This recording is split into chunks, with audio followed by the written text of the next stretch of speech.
ಸ್ನೇಹಿತರೆ, ಚರಿತ್ರೆ ಮತ್ತೊಂದು ವಿಡಿಯೋಗೆ ನಿಮಗೆಲ್ಲ ಪ್ರೀತಿಯ ಸ್ವಾಗತ.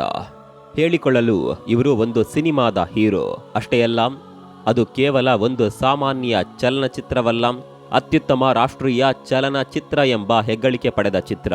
ರಾಷ್ಟ್ರಮಟ್ಟದಲ್ಲಿ ಗುರುತಿಸಿಕೊಂಡ ಸಿನಿಮಾದಲ್ಲಿ ನಟಿಸಿದ ನಾಯಕನೆಂದರೆ ಅವರಿಗೆ ಸಾಲು ಸಾಲು ಅವಕಾಶಗಳು ಸಿಕ್ಕಿರಬಹುದು, ಅವರು ಹೈಫೈ ಜೀವನ ನಡೆಸುತ್ತಿರಬಹುದು ಮತ್ತು ಅತ್ಯಂತ ಉನ್ನತ ವರ್ಗದವರಾಗಿರಬಹುದು ಎಂದು ನಿಮಗೆ ಅನಿಸಿರಬಹುದು. ಆದರೆ ನಿಮ್ಮ ಊಹೆಗೂ ಮೀರಿ ತಿಥಿ ಸಿನಿಮಾದ ಹೀರೋ ಮಂಡ್ಯದ ಅಭಿಷೇಕ್ ತಮ್ಮ ಜೀವನವನ್ನ ತೀರಾ ಸಾಮಾನ್ಯ ರೀತಿಯಲ್ಲಿ ನಡೆಸುತ್ತಿದ್ದಾರೆ. ತಿಥಿ ಚಲನಚಿತ್ರವು ಪ್ರಸಿದ್ಧವಾಯಿತು, ಆದರೆ ಅಭಿಷೇಕ್ ಅವರ ಬದುಕಿನ ಅದೃಷ್ಟದ ಬಾಗಿಲು ಮಾತ್ರ ತೆರೆಯಲೇ ಇಲ್ಲ.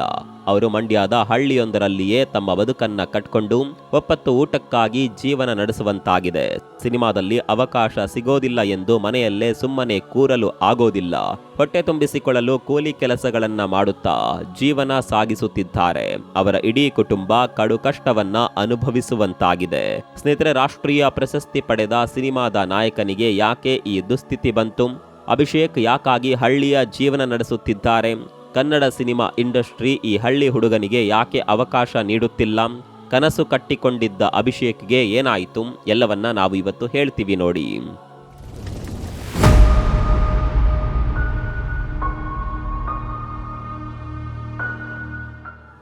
ಹಿಂದಿನ ಕಾಲದಿಂದಲೇ ಕನ್ನಡ ಸಿನಿಮಾಗಳು ಬಹಳಷ್ಟು ಸದ್ದು ಮಾಡುತ್ತಿದ್ದವು. ಕನ್ನಡಿಗರು ಹೊಸ ವಿಷಯಗಳನ್ನ ವಿಭಿನ್ನವಾದ ದೃಷ್ಟಿಕೋನದಲ್ಲಿ ಪ್ರಸ್ತುತಪಡಿಸುತ್ತಿದ್ದರು.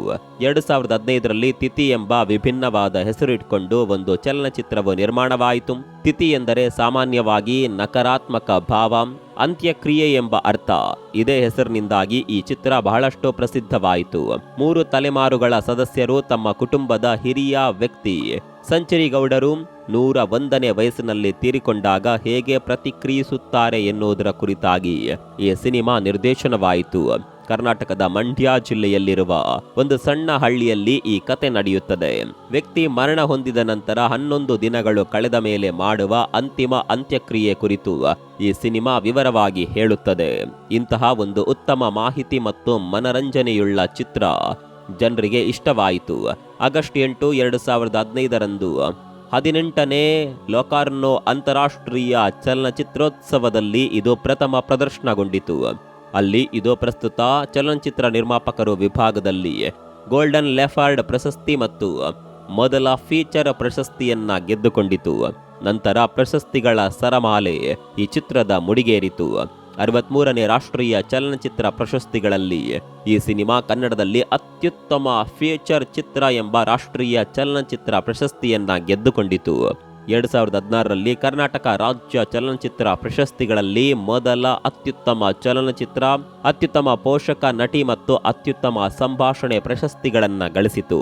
ಹೀಗೆ ಪ್ರಶಸ್ತಿಗಳನ್ನ ಗಳಿಸಿದ್ದ ಸಿನಿಮಾದ ನಟರಿಗೆ ಹಲವಾರು ಅವಕಾಶಗಳು ಲಭಿಸುತ್ತವೆ ಎಂದುಕೊಂಡಿದ್ರು. ಆದರೆ ಈ ಸಿನಿಮಾದ ಹೀರೋ ಮಂಡ್ಯದ ಅಭಿಷೇಕ್ ಕೂಡ ತಾನು ಕನ್ನಡ ಸಿನಿಮಾ ರಂಗದಲ್ಲಿ ಕಾಯಂ ಸ್ಥಾನ ಪಡೆದುಕೊಳ್ಳುತ್ತೇನೆ, ಸಾಧನೆ ಮಾಡುತ್ತೇನೆ ಎಂಬ ಕನಸುಗಳನ್ನ ಇಟ್ಕೊಂಡಿದ್ರು. ವಾಸ್ತವವಾಗಿ ಹೇಳೋದಾದರೆ ಈ ಹಳ್ಳಿ ಹುಡುಗನ ಪ್ರತಿಭೆಗೆ ಬೆಲೆಯೇ ಇಲ್ಲದಂತಾಗಿದೆ. ಈಗ ತಿಥಿ ಫಿಲ್ಮ್ನ ಹೀರೋ ಮೂಲೆ ಗುಂಪಾಗಿ ಬಿಟ್ಟಿದ್ದಾರೆ. ಅವರ ತಂದೆ ತಾಯಿ ನಿತ್ಯವೂ ಕಣ್ಣೀರಿನಲ್ಲಿ ಕೈ ತೊಳೆಯುವಂತಾಗಿದೆ. ನಾನು ಹೀರೋನ ತಾಯಿ ಎಂದು ಗುರುತಿಸಿ ಜನರು ಕೆಲಸಕ್ಕರಿಯದೆ ಹೀಯಾಳಿಸಿ ಬಿಡ್ತಾರೆ. ಕೂಲಿ ಮಾಡಿ ಆದರೂ ಹೊಟ್ಟೆ ತುಂಬಿಸಿಕೊಳ್ಳುತ್ತೇವೆ ಎಂದರೆ ಅದಕ್ಕೂ ಕೂಡ ಜನರು ಅವಕಾಶವನ್ನೇ ನೀಡೋದಿಲ್ಲ. ಅವಮಾನಗಳು ಮೇಲಿಂದ ಮೇಲೆ ಆಗುತ್ತಿವೆ. ಮಗನಂತೂ ಮರ ಕಡಿಯುವುದು, ಮಣ್ಣು ಹೊರುವುದು ಮೊದಲಾದ ಕೆಲಸ ಮಾಡ್ತಾನೆ. ನಾನು ಟೊಮೆಟೊ ಗಿಡದಿಂದ ಟೊಮೆಟೊ ಕೀಳುತ್ತೇನೆ ಎಂದು ಫಿಲ್ಮ್ ಹೀರೋ ತಾಯಿ ಬೇಸರದಲ್ಲಿ ಹೇಳ್ಕೊಳ್ತಾರೆ. ಮಗ ಫಿಲ್ಮ್ ಹೀರೋ ಆಗಿದ್ದಾನೆ, ತಮ್ಮ ಬಾಳಿನ ಕಷ್ಟದ ದಿನಗಳು ಮುಗಿದವು, ಇನ್ನೇನಿದ್ರು ಸುಖದ ಸುಪ್ಪತ್ತಿಗೆ ಎಂದು ತಂದೆ ತಾಯಿ ಕನಸು ಕಾಣ್ತಾ ಇದ್ರು.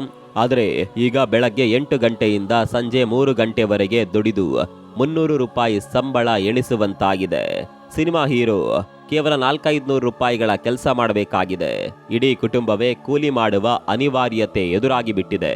ತನ್ನ ಮಗ ಹೀರೋ ಎಂದು ಮೆರೆಯಬೇಕಾದ ಸಮಯದಲ್ಲಿ ಹೆತ್ತ ಕರುಳು ಚುರುಕ್ ಅನ್ನುವಂತಾಗಿದೆ. ಆಸೆ ತೋರಿಸಿ ಮೋಸ ಮಾಡಿದ್ರು ಸತ್ತೇ ಹೋಗಬೇಕು ಅನಿಸುತ್ತದೆ. ಆದರೆ ಕಷ್ಟಕ್ಕೆ ಅಂಜಿ ಸಾಯುವುದು ತಪ್ಪು ಎಂದು ಬದುಕುತ್ತಿದ್ದೇವೆ ಎಂದು ಸಿನಿಮಾ ಹೀರೋ ಅಭಿಷೇಕ್ ಅವರ ಅಮ್ಮ ಕಣ್ಣೀರು ಹಾಕ್ತಿದ್ದಾರೆ. ಅಭಿಷೇಕ್ ಅವರ ತಾಯಿ ಪ್ರೇಮಮ್ಮ ನನ್ನ ಮಗನಿಗೆ ಸೈಡ್ ರೋಲ್ ಆದ್ರೂ ಕೊಡಿ, ಎಲ್ಲವೂ ಕೈಬಿಟ್ಟು ಹೋಗಿದೆ, ಇನ್ನಾದ್ರೂ ಯಾರಾದ್ರೂ ಮಗನನ್ನ ಕಾಪಾಡಿ ಅವನು ಕನ್ನಡ ಸಿನಿಮಾ ರಂಗದಲ್ಲಿ ಬೆಳೆಯುವಂತಾಗ್ಲಿ ಎಂದು ಬೇಡಿಕೊಳ್ತಾರೆ. ಸ್ನೇಹಿತರೆ, ತರ್ಲೆ ವಿಲೇಜು, ಹಳ್ಳಿ ಪಂಚಾಯಿತಿ, ಏನ್ ನಿಮ್ ಪ್ರಾಬ್ಲಮ್ಮು, -3+1 ಮೊದಲಾದ ಸಿನಿಮಾಗಳಲ್ಲಿ ನಟನೆ ಮಾಡಿದ್ದ ಅಭಿಷೇಕ್ ಅವರ ಸ್ಥಿತಿ ಇಂದು ಕಷ್ಟಕರವಾದದ್ದು.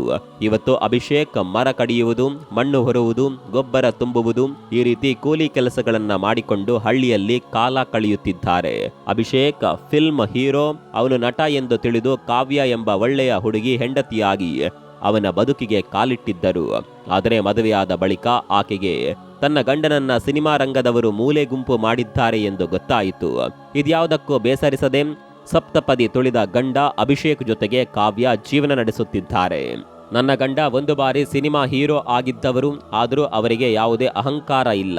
ನಾನು ಕಾರ್ನಲ್ಲಿ ಬರಬೇಕು, ನನಗೆ ಗೌರವ ಕೊಡಬೇಕು ಅಂತಾನೂ ಅವರು ಬಯಸೋದಿಲ್ಲ. ತುಂಬಾ ಸರಳವಾದ ಜೀವನವನ್ನ ಪಾಲಿಸುತ್ತಿದ್ದಾರೆ. ಅವರನ್ನ ನಾನು ಬೆಂಬಲಿಸುತ್ತಿದ್ದೇನೆ ಎಂದು ಅಭಿಷೇಕ್ ಅವರ ಧರ್ಮ ಪತ್ನಿ ಹೇಳ್ತಾರೆ.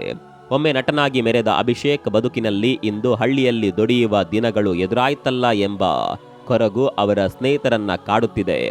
ಸ್ನೇಹಿತರಂತೂ ಸುಮ್ಮನೆ ಕೂರ್ಲಿಲ್ಲ, ತಮ್ಮಿಂದಾದ ಪ್ರಯತ್ನವನ್ನ ಮಾಡಿಯೇ ಬಿಟ್ಟಿದ್ದಾರೆ. ಅಭಿಷೇಕ್ ಬಳಿ ಹಣಬಲವೂ ಇಲ್ಲ, ಜನಬಲವೂ ಇಲ್ಲ.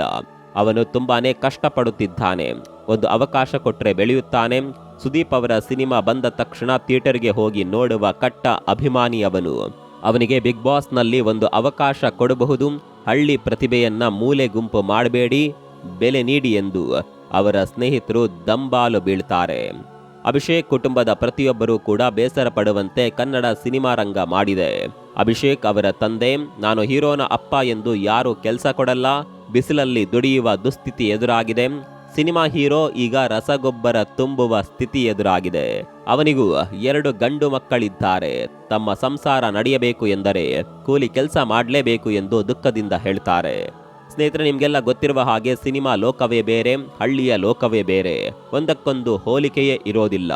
ಆದರೂ ಸಿನಿಮಾ ಬದುಕನ್ನ ಅನುಭವಿಸಿದ್ದ ಅಭಿಷೇಕ್ ಇವತ್ತು ಮಂಡ್ಯದ ಹಳ್ಳಿಯಲ್ಲಿ ಅಣ್ಣ, ಅತ್ತಿಗೆ, ಅಪ್ಪ, ಅಮ್ಮ ಮತ್ತು ಹೆಂಡತಿ ಮಕ್ಕಳ ಜೊತೆಗೆ ಜೀವನ ನಡೆಸುತ್ತಿದ್ದಾರೆ. ಬೇರೆಯವರ ಮನೆ ಕೆಲಸಕ್ಕೆ ಹೋಗುತ್ತಿದ್ದಾರೆ. ಕಷ್ಟಪಡದೆ ಸುಖ ಸಿಗಲ್ಲ. ಹಾಗಾಗಿ ಹೊಟ್ಟೆಪಾಡಿಗಾಗಿ ಹಳ್ಳಿಯಲ್ಲಿ ಕೆಲಸ ಮಾಡುತ್ತೇನೆ, ಸಿನಿಮಾ ಹೀರೋಗೆ ಈ ರೀತಿ ಆಗಬಾರ್ದಿತ್ತು ಅಂತ ಜನರೆಲ್ಲ ಲೇವಡಿ ಮಾಡ್ತಾರೆ. ಅದಕ್ಕೆಲ್ಲ ತಲೆ ಕೆಡಿಸಿಕೊಳ್ಳುವ ಮಗನೇ ನಾನಲ್ಲ. ಹಳ್ಳಿಯ ಕೆಲಸಗಳನ್ನ ಮಾಡುತ್ತಿರೋದಕ್ಕೆ ಬೇಸರವೂ ಕೂಡ ನನಗಿಲ್ಲ. ಹಳ್ಳಿ ಮುಖ ಹುರುಳಿ ಸಾರು ತಿಂದು ಬದುಕುತ್ತೇನೆ ಎಂದು ಅಭಿಷೇಕ್ ಯಾವುದೇ ಮುಜುಗರವಿಲ್ಲದೆ ಹಳ್ಳಿಯ ಜೀವನ ನಡೆಸುತ್ತಿದ್ದಾರೆ. ಸೂಕ್ಷ್ಮವಾಗಿ ಗಮನಿಸೋದಾದರೆ ಅಭಿಷೇಕ್ ಮನಸ್ಸಿನಲ್ಲಿ ಕೊರಗಿದೆ. ತನ್ನಂತಹ ಹಳ್ಳಿ ಪ್ರತಿಭೆಗೆ ಯಾರೂ ಅವಕಾಶ ಕೊಡಲ್ಲ ಎನ್ನುವ ನೋವಿದೆ. ಹಳ್ಳಿ ಪ್ರತಿಭೆಯನ್ನ ಬೆಳೆಸಿ ಅವರಿಗೂ ಅವಕಾಶಗಳನ್ನ ಕೊಡಿ ಎಂದು ಅವರು ಕೇಳಿಕೊಳ್ತಾರೆ. ತನ್ನ ನೆಚ್ಚಿನ ಹೀರೋ ಕಿಚ್ಚ ಸುದೀಪ್ ತನ್ನನ್ನ ಮಾತನಾಡಿಸಿ ಸೈಡ್ ರೋಲ್ ಆದರೂ ಕೊಟ್ಟರೆ ನೆಮ್ಮದಿಯ ಬದುಕು ನಡೆಸುತ್ತಿದ್ದೆ ಎನ್ನುತ್ತಾರೆ. ಆದರೆ ಅವಕಾಶಗಳು ಅಭಿಷೇಕ್ ಅವರ ಬದುಕಿನ ಬಾಗಿಲು ತಟ್ಟುತ್ತಲೇ ಇಲ್ಲ. ಸ್ನೇಹಿತರೆ, ಕನ್ನಡ ಚಿತ್ರರಂಗ ಶ್ರೀಮಂತವಾಗುವುದು ಇಂತಹ ಪ್ರತಿಭೆಗಳನ್ನು ಬೆಳೆಸಿದಾಗ ಮತ್ತು ಹಳ್ಳಿಯ ಪ್ರತಿಭೆಗಳು ಅರಳಿದಾಗ ಎಂಬುದು ಜನರ ಅಭಿಪ್ರಾಯ. ರಾಷ್ಟ್ರೀಯ ಪ್ರಶಸ್ತಿ ಪಡೆದ ಸಿನಿಮಾ ಹೀರೋಗೆ ಮುಂದೆ ಅವಕಾಶಗಳು ಲಭಿಸುತ್ತದೆಯೇ ಎಂದು ಕಾದು ನೋಡಬೇಕಾಗಿದೆ. ಅಭಿಷೇಕ್ ಅವರ ಬದುಕು ಹಾಗೂ ಸಿನಿಮಾದ ಬಗ್ಗೆ ನಿಮ್ಮ ಅಭಿಪ್ರಾಯಗಳೇನು? ಕಾಮೆಂಟ್ ಮಾಡಿ. ಮತ್ತೊಂದು ವಿಡಿಯೋ ಸಿಗೋಣ. ಅಲ್ಲಿವರೆಗೂ ನಮಸ್ಕಾರ.